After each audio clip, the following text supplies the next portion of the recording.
En esta ventana de bienvenida que podemos crear un proyecto o abrir un proyecto o acceder a la ayuda en línea, lo que vamos a hacer es crear un nuevo proyecto para ver cuáles son los ajustes de proyecto. Voy a darle clic y fijaros cómo lo primero que me aparece es la ventana de nuevo proyecto donde vamos a tener que hacer algunos ajustes. El primero de todos tiene que ver con que si vuestro hardware es compatible con el Mercury Playback Engine. Si tenéis una tarjeta Nvidia compatible, pues vais a ver que aquí podéis activar la función de hardware. Yo ahora mismo tengo una tarjeta que no es compatible por esa misma razón. Solamente, como veis, me aparece solo software de Mercury Playback Engine. Es decir, mi tarjeta no es compatible con el Mercury Engine y por tanto no puedo aprovecharme de todo ese rendimiento extra que me daría una tarjeta compatible. Después me pregunta cómo vamos a ver en el código de tiempos de visualización de nuestros vídeos. Vamos a poder decidir entre código de tiempos, si estamos trabajando con material de vídeo o de cine normalmente, pies fotogramas de 16 milímetros si trabajamos con material de cine pero queremos ver la relación de pies fotogramas en una película de 16 milímetros, pies fotogramas si estamos trabajando con material de cine escaneado pero de una película de 35 o simplemente un conteo de fotogramas donde, por ejemplo, si estamos en PAL y estamos en el segundo 4, como trabajamos a 25 frames por segundo, estaríamos viendo un 100. Estas son todas las posibilidades en cuanto a visualización. Aquí no estamos haciendo ningún ajuste de base de tiempos ni absolutamente nada que tenga que ver con eso. Simplemente estamos decidiendo cómo vamos a ver el tiempo cuando estemos dentro de Premiere. Después, para el audio, vamos a poder decidir también entre muestras de audio o milisegundos a la hora de hacer cualquier procesado dentro de las pistas de audio. Y en la captura podemos decidir entre capturas desde dispositivos DV vía fireware o capturas desde dispositivos HDV vía fireware. Que quede claro que estas funciones son exclusivamente para vía fireware. Si vosotros tenéis una tarjeta de captura y volcado, no vais a capturar con el fireware de vuestro ordenador y por tanto estas funciones no son tan importantes. La ubicación de donde se van a guardar los proyectos, fijaros que por defecto se guarda en el usuario que haya arrancado la sesión, en su carpeta de documentos dentro de Adobe Premiere Pro 6.0. Si vosotros queréis cambiar la ubicación de vuestro proyecto, pues os recomiendo que lo hagáis aquí. Tened en cuenta que hay algunos elementos que se pueden guardar en el mismo sitio, pero ahora lo vamos a ver porque lo podemos hacer con mucho más detalle. El nombre del proyecto, primer proyecto Premiere, y nos vamos a los discos de memoria virtual, donde vamos a decir dónde se guardan en función de las características de lo que esté pasando cada uno de los archivos.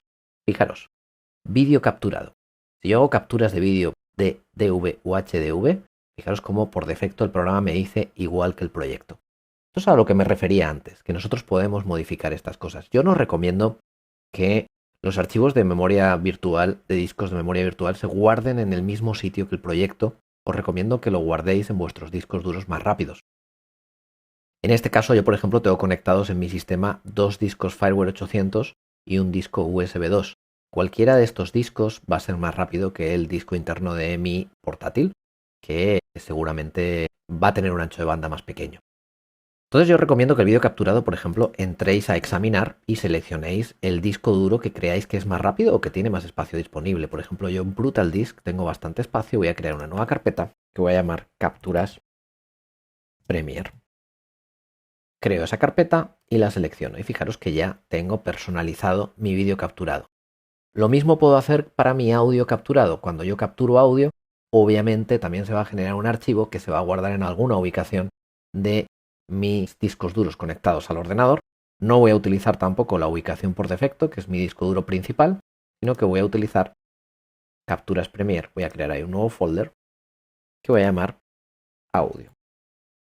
Podéis dividir las capturas de audio y las capturas de vídeo en diferentes carpetas o diferentes discos duros. No es muy recomendable con la velocidad que tienen los discos duros hoy en día. Solamente os interesaría si lo hacéis por una cuestión organizativa. Después tenemos las previsualizaciones de vídeo. Cada vez que hagamos un previo, Premiere va a generar un archivo para poder reproducir ese previo. Os digo lo mismo, yo no os recomiendo que utilicéis el disco de sistema, os recomiendo que utilicéis otros discos más rápidos conectados a vuestro sistema. Así que voy a generar una nueva carpeta que va a estar también en el disco duro principal este que tenía, que se va a llamar en el disco Brutal Disk, Previos Premiere. Y es ahí donde voy a ubicar en una carpeta nueva previos de vídeo y voy a ubicar otra carpeta nueva que voy a llamar previos de audio.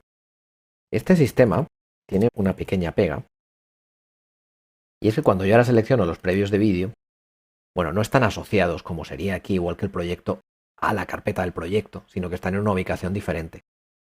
Las previsualizaciones de vídeo y audio, cuando las guardamos en la misma ubicación que el proyecto, están asociadas al proyecto. Cuando digo asociadas me refiero que están en la misma ubicación y para mí es muy fácil después administrar esas carpetas.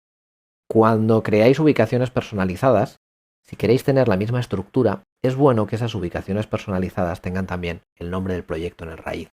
Básicamente, en vez de lo que he hecho yo ahora, sería previos de Premiere, crear una nueva carpeta que fuera mi primer proyecto, que se llama exactamente igual que mi proyecto, si os fijáis, mi primer proyecto Premiere, y ahí dentro creamos el previo vídeo y el previo audio. ¿Por qué? Pues porque cuando tengamos que borrar material va a estar mucho más organizado. Si siempre los guardáis todos en la misma ubicación, como estaba haciendo yo antes, en previos Premiere y ahí todo, pues va a haber material de previos mezclados de diferentes proyectos. Si creáis unas carpetas de previos para cada proyecto, pues vais a tener el material mejor organizado. Así que esa es mi recomendación principal. Voy a elegir el previo de vídeo, voy a elegir el previo de audio. Ahí lo tenemos, previo de audio. Y de esta manera, pues ya tengo todo mi proyecto seteado de la mejor manera posible para tener, como os decía, todo el material que voy a ir generando con el programa de la manera más eficientemente organizada.